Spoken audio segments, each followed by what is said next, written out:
capítulo, ele está mostrando isso. Então, quando você volta lá para o 1, quando ele começa no versículo 1, ele começa dizendo, ó, e vos vivificou estando vós mortos. Preste bem atenção, que ele começa mostrando que nós éramos materiais que não valia nada, mortos, ofensas, pecados, esse é o nosso estado. Olha aí, mortos, ofensas, pecados. Mas, quando ele começa dizendo, ele vos vivificou, ele começa mostrando que nós estávamos nessa situação. Vai lá. Observe o verso 2, agora ele vai mostrar o seguinte, em que noutro tempo andastes, segundo o curso deste mundo. Veja o contraste, como é que você está morto e vai andar? Morto não anda. É um contraste de Paulo. Olha, noutro tempo andastes, segundo o curso deste mundo. Segundo o príncipe, ele está mostrando que esse andar aí, na verdade, é um andar morto, é um andar que não tem vida espiritual. Isso é muito importante vocês atentarem para isso. E quando você está em um andar, esse andar aí fala de conduta, esse andar aí fala de uma vida abalizada, ou seja, com Deus ou sem Deus. Quando a Bíblia diz, no Salmo 1, verso 6, porque o Senhor conhece o caminho do justo, não é isso? Mas o caminho do ímpio perecerá. Ali, conhecer o caminho do justo é que o Senhor sabe da intimidade que o justo tem com ele. Então, tem duas maneiras que você pode observar esse texto que o autor ele está colocando aqui. Em primeiro lugar, ele está mostrando quem é que vai causar a mudança abrupta, a mudança sobrenatural nesse estado caótico. Ele vai começar mostrando toda essa situação na qual nós vivíamos. Só que ele também pontua que nós tínhamos um príncipe, alguém que nos levava em um determinado caminho. E esse caminho é o da morte. É o da morte. É o da morte. O Ortiz, um escritor lá da Argentina, ele diz que o diabo, ele é tão interessante nesse particular, que quando ele fala de Satanás, que quando ele fala do diabo, escutem, ele começa dizendo o seguinte, quando ele trata dessa particularidade. Ele diz que o inimigo oferece, ele é como da seguinte maneira, o capitão sabe que o navio vai afundar. Aí ele chega para o pessoal e diz assim, olha, aqui tem tudo que vocês quiserem. Se vocês quiserem bebida lá na lanchonete do barco, podem ir lá.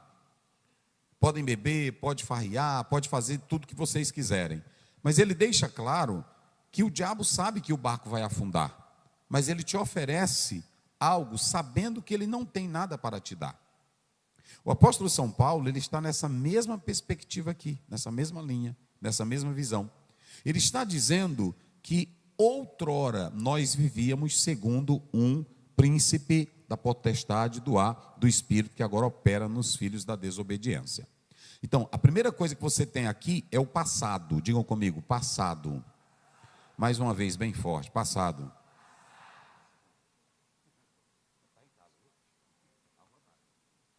Passado.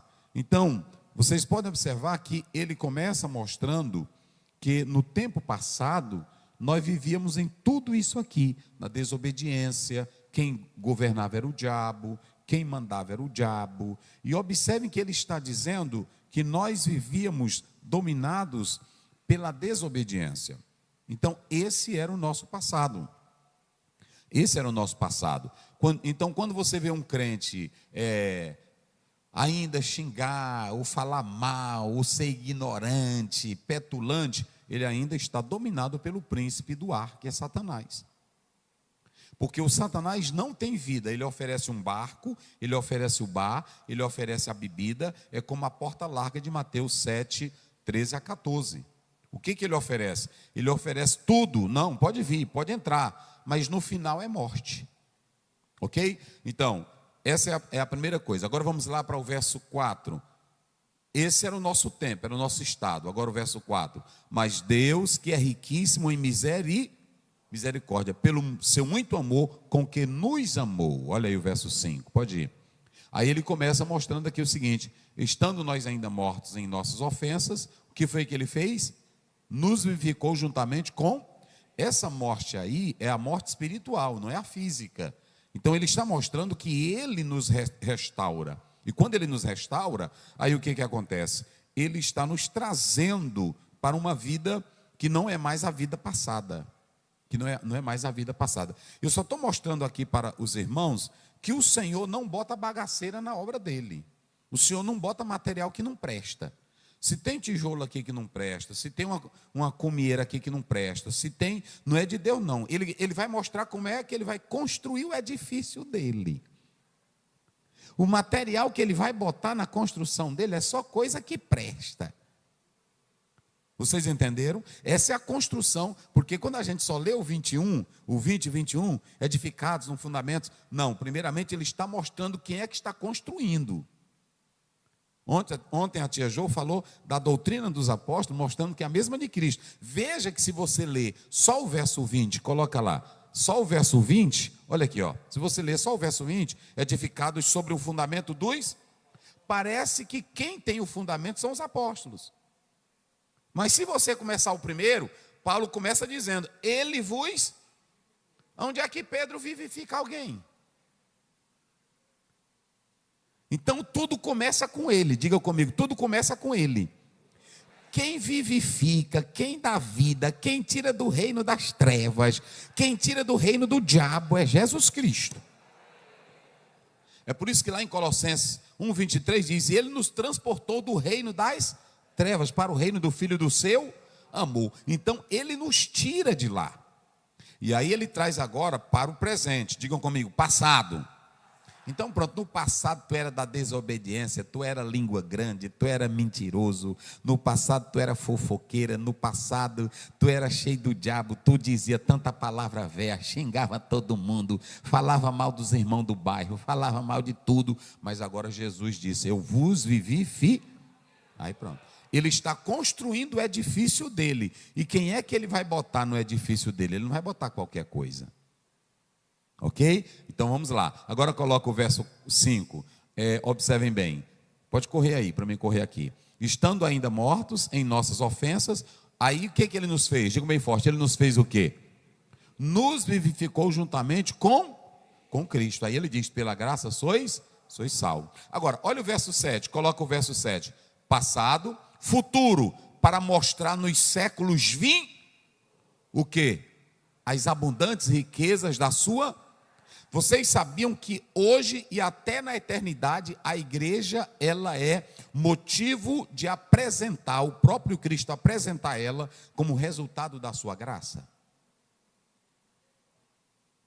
Na igreja se vê a multiforme sabedoria de Deus, ou seja, a igreja ela tem passado, mostrando quem nós éramos, ela tem presente, nos vivificou, nos deu as suas riquezas, e no futuro ela sempre será motivo de glória, porque o Senhor Jesus operou nela pela sua morte.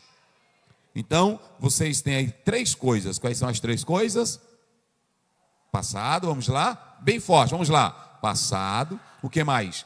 Presente, e o que mais? E o futuro. Veja que vocês estão vendo aqui que ele está construindo o edifício, ele está construindo o templo, ele está construindo a casa dele, mas ele não vai colocar qualquer material nesta casa. Agora, vamos lá para o verso 11, começando aí do verso 11, olha o que o texto bíblico vai nos mostrar aqui, vamos lá.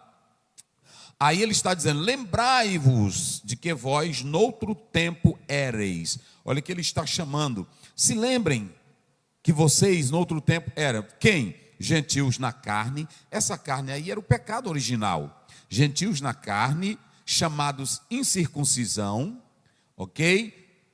Observem que ele está mostrando toda essa vida de gentio, até agora não era igreja, ele está dizendo, lembrem o que vocês eram lá atrás, vamos lá, olha o 12, aí ele vai dizendo, naquele tempo estavam, ora, se você não era igreja, não era corpo de Cristo, não era Israel, o que nós éramos? Gentios, incircuncisos, olha aí, mortos, separados da comunidade de Israel. Deus tinha um convênio com Israel. E a mulher samaritana, o Senhor Jesus Cristo, em João 4, ele diz: a salvação vem dos judeus. Então perceba que nessa perspectiva aqui, ele está mostrando o que nós éramos. Se nós não éramos igreja, se você pegar 1 Coríntios 10, 32, ele vai dizer: não causeis escândalos nem a quem? Nem a gentios, nem a judeus e nem a igreja de Deus. Então, nós não éramos judeus, nós éramos gentios, mas não éramos igreja de Deus. É isso que Paulo está mostrando aqui. Aí ele começa mostrando: se não é igreja de Deus, se não é Israel, naquele tempo estava fora da promessa, olha aí, fora da comunidade, estranho aos pactos, sem esperança e sem Deus no mundo. É isso que ele está mostrando para nós. Vamos lá. Mas agora em Cristo, aí esse mas, ele está mais agora em Cristo, com essa adversativa, ele está dizendo o seguinte: vocês que estavam longe, pelo sangue dele, o sangue dele, agora vocês estão pertinho. É aqui que ele começa a mostrar como é que ele vai formar a igreja. A igreja, ela é formada pelo sangue de Jesus Cristo, o Filho de Deus. Vai lá, pode passar. Aí ele vai dizendo, ele começa, olha, observem bem que eu coloco aí, só para vocês terem uma ideia, coloca aquele apontamento lá, daquele ponto. Primeiro, observem bem que a unidade dos judeus e gentios em Cristo está aí. Primeiro, gentios sem Cristo, eram gentios, eram incircuncisos, separados da comunidade, estrangeiros. Essa palavra estrangeiro é a palavra alienígena. E vocês sabem que na hora que aparece um alienígena por aí, aí as pessoas ficam com medo, não é assim? Pois já tem na Bíblia. Alienígena faz tempo que tem. É essa pessoa que não é daqui.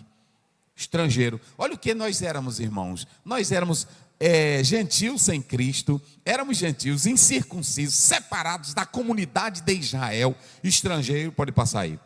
Tudo isso aqui mostrando quem nós éramos. Agora, o que acontece?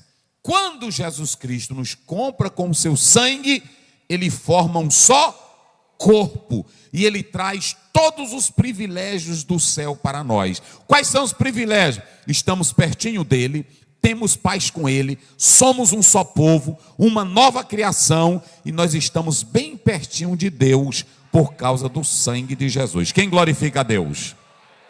Então, agora ele está mostrando aqui, a primeira coisa que ele está mostrando é que nós somos esse um só corpo. Não tem mais judeu, não tem mais gentil. Quem aceita Cristo Jesus pela fé, torna-se um só povo. Pode passar aí.